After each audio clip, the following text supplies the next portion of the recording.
Hello everyone and welcome back to Today in Reptile News. The budget hasn't gotten any bigger since yesterday.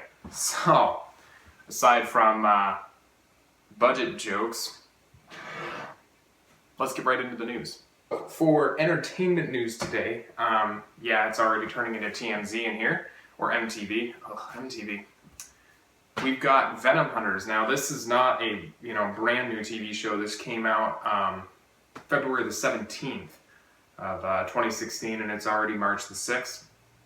But I thought I'd talk about it, although I haven't been able to see it yet because thanks to Discovery, it's not available in my country yet. I live in Canada right now, and I can't see it yet, which sucks. I've been trying to watch it ever since it came out, and Discovery won't let me see it because apparently American TV is evil. So, it's got one of my favorite people in the entire reptile hobby starring in it, Brian Barczyk. What they do is they basically go around and look for venomous snakes, milk them of that venom, and then educate the viewer on what that venom is going to be used for, whether it's going to be used for medical purposes to treat an animal or a human who's been bitten by that snake, or even things like open heart surgery, helping stop the blood flow in open heart surgery, helping relax muscles, insulin patients, all the rest of that. It's very cool stuff what they're doing with Venom and how they're portraying it now on Venom Hunters. It's really good. It's a really good change of pace from what unfortunately we've been seeing ever since a couple years after Steve Irwin's death. Reptiles and especially snakes have fallen into a very bad light in the media, and that's not good. As you know, they're wonderful creatures, and they're one of the best animals on the planet. One of my favorite species of animals actually on the planet. Kind of order of animals, I should say, not species. But yeah, and they definitely have a purpose, not only in the wild, but they also have a purpose with us. They have a purpose to help us with medical advances, and that's awesome. I mean, I can't think of a better reason to show off these animals than to show people what good they can do us. We're kind of a selfish species, aren't we? We only like things if they can actually do something good for us. I'm sorry that the camera's shaking around, but my cats are having WrestleMania 2016 underneath of the TV tray that you are currently set up on. Now on to another awesome person. Mark OShea. Mark OShea is a great guy. He was on that special way back when. I still have VHS tapes of it. I love VHS tapes. It makes me feel nostalgic just holding them. TV with Teeth, where it had Shark Gordon, Mark OShea, Steve Irwin, and Jeff Corwin on like kind of a marathon kind of thing. I think it was every Sunday or something like that. It was an awesome. I grew up on that. One of the reasons I'm so passionate about reptiles right now is because of that.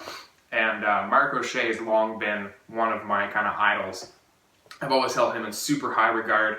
And you know what? He's an A-plus guy. You ask him questions and he'll answer you. He's not a celebrity. He's a scientist, and he knows he's a scientist, and he's a really great guy. I really look up to him. He hasn't ever let the fame or his name recognition go to his head. And that is something that can't be said for everyone, especially if it is achieved kind of overnight, because he was kind of an overnight success in my opinion. I didn't really see him in anything before that. I have seen him in some other things since TV with Teeth, but it was kind of TV with Teeth that kind of like put him out there, and he's a great guy. Anyways, on to his story. Him and a few other researchers and herpetologists just released a scientific paper about the virgin birth kind of thing that happens with animals. This is called parthenogenesis. And basically what it means is that, and I'm going to give you snakes as an example, is that an anaconda female who has never been introduced to a male suddenly gives birth. Now these animals, these babies that come out, are almost perfect genetic copies of their mother. And not only that, they're all female. And not only that, but they all, in every single case of parthenogenesis that we've seen in snakes, there's a high mortality rate among the litters or the clutches. And this can all be explained in much, much greater detail and much better detail than I could ever explain it inside of the scientific paper. Link is in the description to follow that, and I highly encourage you guys to read it. It's not for the people who don't really quite understand scientific lingo, And if you're one of those people, I would recommend not doing it because it'll just be incredibly stale to you. But for me, who's a huge snake nerd, I was like, "Wow, that's crazy!" And I was reading all through it, and it was very good. I loved it. Now on to our final news story of the day. I found this while perusing Facebook, actually, when I should have been writing this. A man in Australia has actually lost the sense of smell, the ability to smell, because of a king brown snake or a mulga snake bite that he received over a year ago. This is incredibly strange. Now, the animal's venom, king brown or mulga, I'll call it the king brown because I can't pronounce mulga like some of my Australian friends can, so they'll put me to shame with that. But the king brown snake has a combination of venom, kind of, between hemolytic. Good grief, I don't think I pronounced that right. Basically what that means is it just goes after blood cells. Cytotoxics, it disrupts cells. Myotoxics, it affects muscle. I am slurring my words today, and I'm sorry, I didn't get much sleep last night. And also very mildly neurotoxic. Now, all of these things in combination, you wouldn't think would cause this guy to lose a sense of smell, and it's really weird. It's a really weird story. If you want to read more on that story, it's on livescience.com. Link is in the description for that one. Also, with the Venom Hunters, link is in the description to their Facebook page. It'll probably be the first link I put in the description. Wonderful show, wonderful people in that show, and wonderful that Discovery is finally getting positive light on these animals again. I want to thank you guys so much for watching again. This has been Today in Reptile News, once more.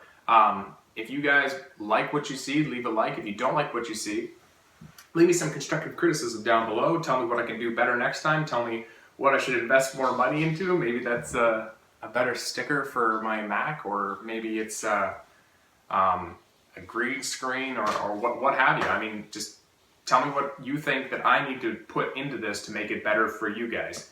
Because after all, this is information for you guys. I'm trying to educate you. I'm trying to spread the message of positive message of reptiles to you guys. And wildlife in general. I love wildlife, but I especially love crocodiles, lizards, snakes, turtles, tortoises, terrapins, amphibians, all those crazy stuff. I love them. So I will see you bright and early tomorrow morning. Only on Today in Reptile News.